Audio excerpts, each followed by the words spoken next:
André, Maël, Laurent en parlait, la France qui est en deuil, la France qui est sous le choc et qui est en colère au lendemain de la confirmation de la mort de la petite Liana dans le Gers. On a entendu hier évidemment la colère aussi, les regrets, même une forme de culpabilité. Antonin André, de la part du garde des Sceaux, Gérald Oui, le Darmanin, garde des qui a Sceaux, présenté il a ses présenté excuses. ses excuses à la famille, actant le fait qu'il y a eu des dysfonctionnements graves dans cette affaire et c'est ça qui est le plus tragique et le plus douloureux, je pense, c'est probablement que ce meurtre aurait pu être évité si des poursuites et des actes judiciaires avaient été pris lors d'une plainte précédente qui le visait pour viol et après plusieurs processus judiciaires qui évoquaient le profil de ce suspect.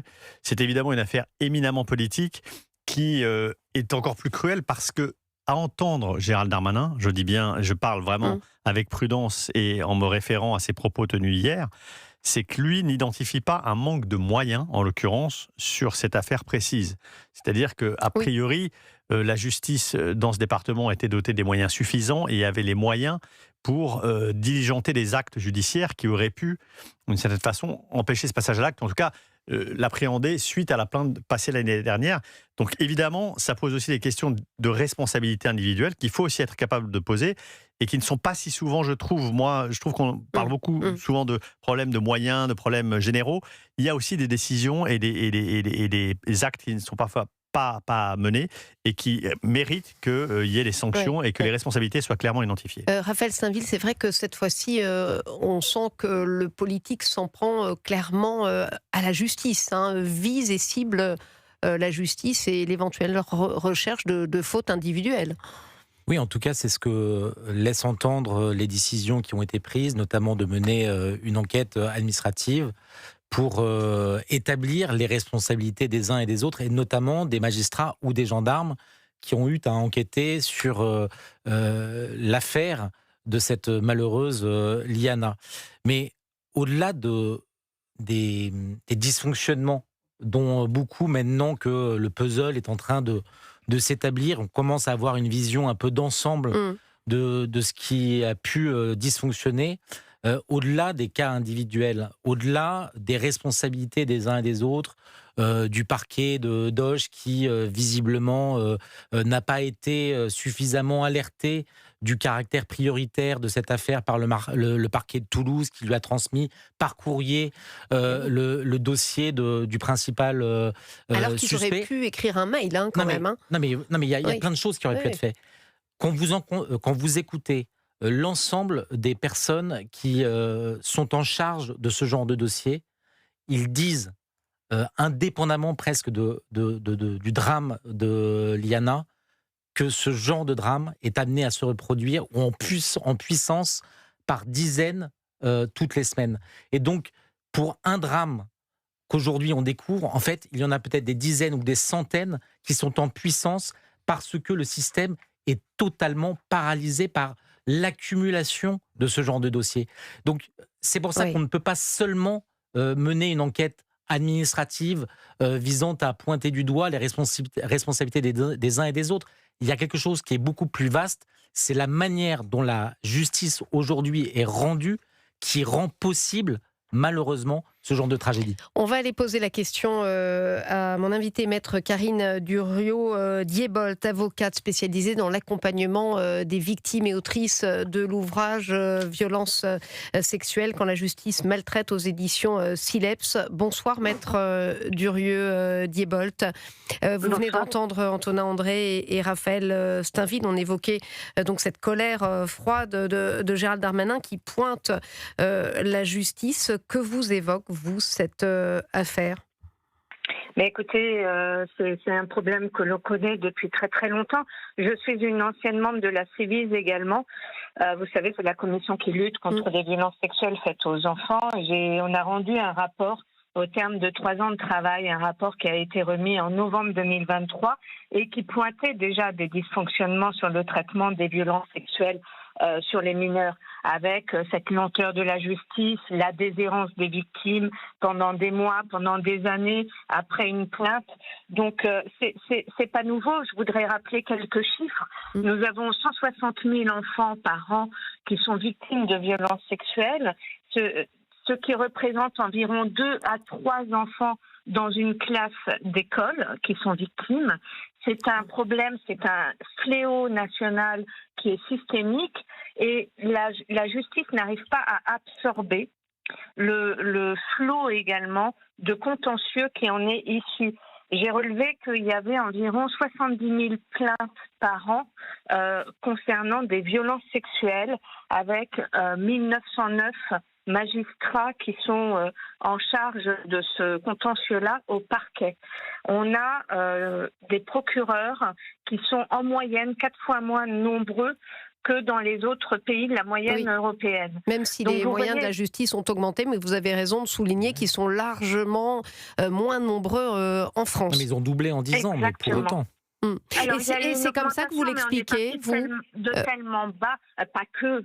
Oui. Je pense qu'il y a toujours une sous-estimation, en réalité, une sous-estimation des violences sexuelles. Je dois dire qu'en réalité, à travers cette affaire désastreuse et vraiment oui, il n'y a pas de mots. Inacceptable. Il n'y a vraiment pas de mots, mais qu'on a le sentiment qu'on parle des violences sexuelles parce qu'il y a eu un meurtre. Parce que quand on a des affaires avec des violences sexuelles, on n'en parle pas. Alors on en parle quand ça fait scandale avec le périscolaire, mais le périscolaire c'est pareil, on a des affaires dans nos cabinets depuis des années qu'on n'arrivait pas à sortir. Là je vais vous dire, moi j'ai reçu cet après-midi le mail d'une cliente qui a déposé plainte contre le père de son fils, qui en a toujours, vous savez, c'est une garde classique, donc il a toujours la garde le week-end. Elle a déposé plainte pour des faits d'inceste il y a 3 ans. Je relance le parquet depuis 3 ans, et là, elle a déposé une plainte complémentaire contre le père parce que son fils a encore raconté de nouveaux faits et le père a menacé la belle-mère avec une carabine si elle parlait.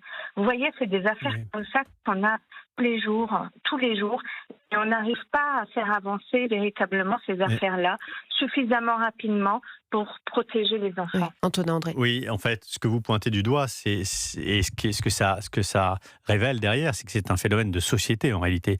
Il y a 160 000 enfants qui sont agressés sexuellement chaque année. C'est-à-dire, je crois que c'est un enfant toutes les 5 minutes, c'est ça. Et donc, en réalité, au-delà du problème de justice, c'est un problème qui doit concerner l'éducation nationale, qui doit concerner les clubs de sport, qui doit concerner tous les adultes qui sont dans un environnement où il y a des enfants, pour être, j'allais dire, des détecteurs et des protecteurs de ces agressions-là. Parce qu'on se rend bien compte, quand on voit les chiffres, qu'il faudrait quasiment doubler ou tripler le nombre de services judiciaires capables d'endiguer ce phénomène-là.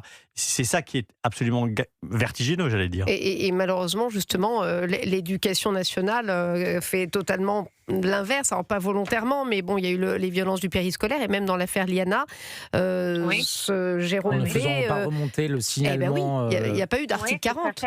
Non, mais vous avez raison. Oui. Donc, mais que ça, maître, vous l'expliquez comment? Parce qu'on se dit, quand on voit ça, mais le bon sens, c'est que tout le monde devrait évidemment s'emparer de ces sujets de manière urgente, et c'est tout l'inverse qui est fait. Oui, tout à fait, mais je pense qu'il doit y avoir également dans cette affaire un manque de formation des professionnels, sans doute un manque de formation au niveau du lycée qui n'a pas fait remonter l'information, alors que l'article 40, c'est une obligation. C'est une obligation de signaler des faits de maltraitance ou de violence sexuelle ou de harcèlement sur une mineure. Donc, il n'y a pas à se poser la question. Le lycée aurait dû faire un signalement, ça aurait dû remonter au parquet. Et de toute manière, vu tous les antécédents que présentait ce monsieur, qui est toujours présumé innocent, mais bon, tout de même, tous ces antécédents-là, aurait dû amener à traiter cette affaire en urgence. Signalement, des plaintes classées sans suite concernant des viols de mineurs. Cette plainte en août 2022 avec une audition Petite Rosa. voilà, l'audition est assez rapide. Semble-t-il, il y a eu un examen aux unités médico-judiciaires qui a corroboré la parole de l'enfant parce qu'ils ont pu constater des lésions. Alors là, on aurait dû allumer tous les signaux au rouge et traiter ça en quelques jours. Pendant l'enquête préliminaire, il faut savoir que les enfants ne sont pas protégés. Il n'y a pas de protection. Donc, autant on fait durer une enquête, autant on fait courir des risques aux enfants. Et même ce monsieur, il a 2 filles. Vous voyez ? Oui, bien sûr. Mais il y a quand même autre chose, c'est que au-delà du manque de moyens de la justice, au-delà des manquements de l'éducation nationale, en tout cas dans ce cas d'espèce, il y a la procédure même, les lourdeurs de la procédure qui font qu'aujourd'hui les enquêteurs et les magistrats passent plus de temps dans la procédure en tant que telle plutôt qu'à enquêter, à pouvoir lever des doutes. Et à chaque fois qu'il y a une demande d'acte judiciaire qui est formulée, ce sont autant de paperasses à remplir. Donc la procédure en elle-même est une sorte d'accélérateur pour rendre ce genre de situation et de drame possible, malheureusement, parce que la lourdeur administrative, la lourdeur des procédures rend finalement quasiment impossible le travail des enquêteurs et des magistrats. Merci. Oui. Pardon, si vous me permettez, je voudrais aussi rappeler juste très rapidement un chiffre qui est celui de 86% de taux de classement sans suite à l'issue d'une enquête préliminaire. Parce qu'on ne met pas non plus tous les moyens. Non, mais on ne met pas tous les moyens qu'on a en matière de stupéfiants dans les affaires de violences sexuelles. On sous-estime encore les affaires de violences sexuelles et je pense qu'il faut vraiment passer à une ère de la protection des enfants.